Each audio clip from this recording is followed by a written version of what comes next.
ಆಚ್ರಿ ಗ್ರಾಮ ಪಂಚಾಯತ್ ವ್ಯಾಪ್ತಿಯ ಬಾಂಡ್ಯದ ಚಕ್ರ ನದಿಯ ತಟದಲ್ಲಿರುವ ಪುರಾತನ ಶ್ರೀ ಲಕ್ಷ್ಮೀ ವೆಂಕಟರಮಣ ದೇವಸ್ಥಾನದ ಜೀರ್ಣೋದ್ಧಾರ ಸಲುವಾಗಿ ಇತ್ತೀಚೆಗೆ ಆರೂಢ ಚಿಂತನೆ ಪ್ರಶ್ನೆ ಇಡಲಾಯಿತು। ಈ ವೇಳೆ ಅಲ್ಲಿಯ ಸಮೀಪದಲ್ಲಿ ಹರಿಯುವ ಚಕ್ರ ನದಿಯಲ್ಲಿ ಆಂಜನೇಯನ ಕೆತ್ತನೆ ಇರುವ ಬಂಡೆಯೊಂದು ಪತ್ತೆಯಾಗಿದ್ದು ಅದರ ಹಿಂದೆ 10 ಕಥೆಗಳಿವೆ ಎಂದು ಬೆಳಕಿಗೆ ಬಂದಿದೆ। ಶ್ರೀ ಲಕ್ಷ್ಮೀ ವೆಂಕಟರಮಣ ದೇವಸ್ಥಾನ ಗೌಡ ಸಾರಸ್ವತ ಬ್ರಾಹ್ಮಣ ಸಮಾಜಕ್ಕೆ ಸೇರಿದ್ದು ನೂರಾರು ವರ್ಷಗಳ ಕಾಲ ಪೂಜೆ ನಡೆಯುತ್ತಿತ್ತು। ಈ ನಡುವೆ ಕೆಲವು ವರ್ಷದ ಬಳಿಕ ದೇವಸ್ಥಾನ ಅಜೀರ್ಣಾವಸ್ಥೆ ತಲುಪಿತು। ನಂಬಿದ ಕುಟುಂಬದವರು ಬೇರೆಡೆ ವಲಸೆ ಹೋಗಿದ್ರು। ಅದಾಗಿ ಕೆಲವು ವರ್ಷಗಳಿಂದ ಮತ್ತೆ ಪೂಜೆಗಳು ನಡೆಯುತ್ತಿವೆ। ಈಗ ಮತ್ತೆ ದೇವಸ್ಥಾನದ ಜೀರ್ಣೋದ್ಧಾರಕ್ಕೆ ಊರವರು ಮುಂದಾಗಿದ್ದು ಊರಿನ ಪ್ರಮುಖರಾದ ಬಾಂಡ್ಯ ಸುಭಾಷ್ ಚಂದ್ರ ಶೆಟ್ಟಿ ಅವರ ನೇತೃತ್ವದಲ್ಲಿ ಹಾಲಾಡಿಯ ಜ್ಯೋತಿಷಿ ಪಂಚಾಂಗಕರ್ತರು ತಟ್ಟುಬಟ್ಟು ವಾಸುದೇವ ಜೋಯಿಸರಿಂದ ಆರೂಢ ಪ್ರಶ್ನೆ ನಡೆಸುವುದಾಗಿ ತೀರ್ಮಾನಿಸಲಾಯಿತು। ಆರೂಢ ಪ್ರಶ್ನೆ ವೇಳೆ ಕೆಲವೊಂದು ಅಚ್ಚರಿಯ ಸಂಗತಿಗಳು ಬೆಳಕಿಗೆ ಬಂದವು। ಶ್ರೀ ವೆಂಕಟರಮಣ ದೇವಸ್ಥಾನದ ಜೊತೆಗೆ ಇದೇ ದೇಗುಲದ ಪಕ್ಕದಲ್ಲೇ ಸನ್ಯಾಸಿಯೊಬ್ಬರ ಸಮಾಧಿ ಇದೆ।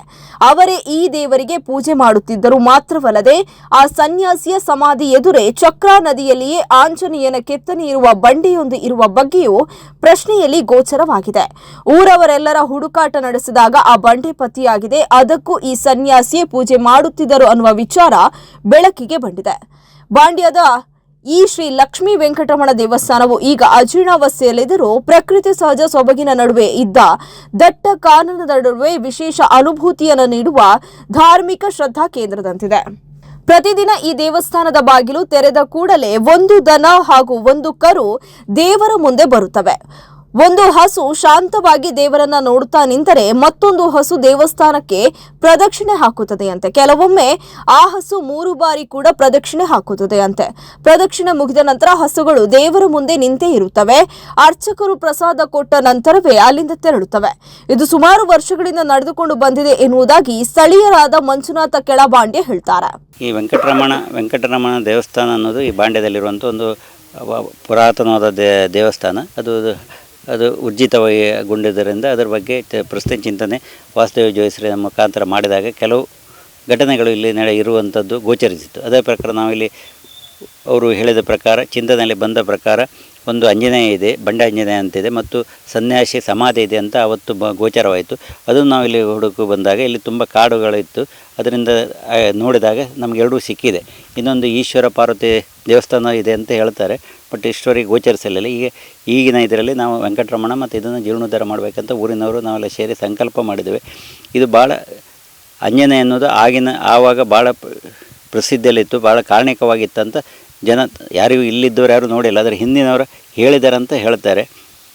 ಆವಾಗ ತಿರುಪತಿ ಹೋಗಿ ಬಂದವರು ಇಲ್ಲಿ ಈ ತುಳಸಿ ಕಟ್ಟೆಯಲ್ಲಿ ವಸಂತನ ಸೇವೆ ಮಾಡಿ ಆಮೇಲೆ ಹೊಳೆಯಲ್ಲಿ ಸ್ನಾನ ಮಾಡಿ ಆಂಜನೇಯನ ಪೂಜೆ ಮಾಡ್ತಾರೆ ಅನ್ನೋದು ಒಂದು ಪ್ರಕೃತಿ ಇತ್ತು। ಪ್ರಾಚೀನ ವೆಂಕಟರಮಣ ಮಠ ಆರಂಭ ಆಗಿದ್ದು ಒಬ್ಬ ಸನ್ಯಾಸಿಯಿಂದ। ಬಂಡೆ ಮೇಲೆ ಕುಳಿತು ಸನ್ಯಾಸಿ ಮಾಡಿದ ತಪಸ್ಸಿನ ಫಲವಾಗಿ ಮೂಡಿ ಬಂದದ್ದು ಆಂಜನೇಯನ ಮೂರ್ತಿ।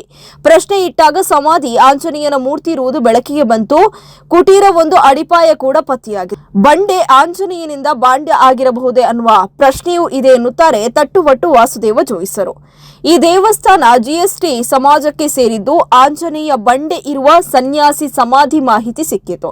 ಅದರಂತೆ ಹುಡುಕಿದಾಗ ಆಂಜನೇಯ ಬಂಡೆ ಹಾಗೂ ಸನ್ಯಾಸಿ ಸಮಾಧಿ ಚಕ್ರಾ ನದಿ ದಂಡೆಯಲ್ಲಿ ಪತ್ತೆಯಾಗಿದೆ।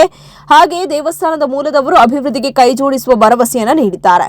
ದೇವರ ಇಚ್ಛೆಯಂತೆ ಊರವರೆಲ್ಲರ ಸಹಕಾರದಿಂದ ಅಭಿವೃದ್ಧಿಪಡಿಸುವ ಚಿಂತನೆ ಇದೆ ಎಂದು ಬಾಂಡ್ಯ ಸುಭಾಷ್ ಚಂದ್ರ ಶೆಟ್ಟಿ ತಿಳಿಸಿದ್ದಾರೆ। ನಾವು ಲಕ್ಷ್ಮೀ ವೆಂಕಟರಮಣ ದೇವಸ್ಥಾನದ ಜೀರ್ಣೋದ್ಧಾರ ಕಾರ್ಯಕ್ರಮದಲ್ಲಿ ಒಂದು ಪ್ರಶ್ನೆ ಇಟ್ಟಾಗ ಅಷ್ಟಮಂಗಲ ಪ್ರಶ್ನೆ ಇಟ್ಟಾಗ ಇಲ್ಲಿ ಆಂಜನೇಯ ಇದೆ ಮತ್ತು ಸನ್ಯಾಸಿ ಪೀಠ ಇದೆ ಅನ್ನೋದು ನಮಗೆ ಪ್ರಶ್ನೆ ಮುಖಾಂತರ ಸಿಕ್ತು। ಇಲ್ಲಿ ತುಂಬ ಕಾಡಿರೋದ್ರಿಂದ ನಾವೆಲ್ಲ ಸ್ವಲ್ಪ ಹುಡುಕಾಟ ಮಾಡಿದಾಗ ಸನ್ಯಾಸಿ ಪೀಠ ಮತ್ತು ಆಶ್ರಮಕ್ಕೆ ಸಂಬಂಧಪಟ್ಟಂಥದ್ದು ಬಂಡೆ ಆಂಜನೇಯ ಇದಿಷ್ಟು ನಮಗೆ ಇಲ್ಲಿ ಸಿಕ್ಕಿತ್ತು। ಇಲ್ಲಿನ ವಿಶೇಷತೆ ಏನಂತ ಹೇಳಿದರೆ ಈ ಬಂಡೆ ಆಂಜನೇಯನ ಕೆಳಗಡೆ ಇರೋ ತೀರ್ಥದ ಸ್ನಾನ ಮಾಡಿದರೆ ಕುಂಭಮೇಳದಲ್ಲಿ ಸ್ನಾನ ಮಾಡಿದಷ್ಟೇ ಪುಣ್ಯ ಇದೆ ಅನ್ನೋದು ಇಲ್ಲಿನ ಪ್ರಶ್ನೆ ಮುಖಾಂತರ ಬಂದಿರುವಂಥದ್ದು। ಮುಂದೆ ನಾವು ಊರಿನವರೆಲ್ಲರೂ ಒಟ್ಟಾಗಿ ಬಾಂಡೆ ಸುಭಾಷ್ ಶೆಟ್ಟರ ಜೊತೆಗೆ ಕೈ ಜೋಡಿಸ್ಕೊಂಡು ಮುಂದಿನ ಜೀರ್ಣೋದ್ಧಾರಕ್ಕೆ ನಾವೆಲ್ಲ ಸಹಕಾರ ಮಾಡಬೇಕಂತ ನಾವು ಬೇರೆಯವ್ರ ಹತ್ರನೂ ಊರಿನವ್ರ ಹತ್ರ ಎಲ್ಲ ಕೇಳ್ಕೊಳ್ತಾ ಇದ್ದೀವಿ।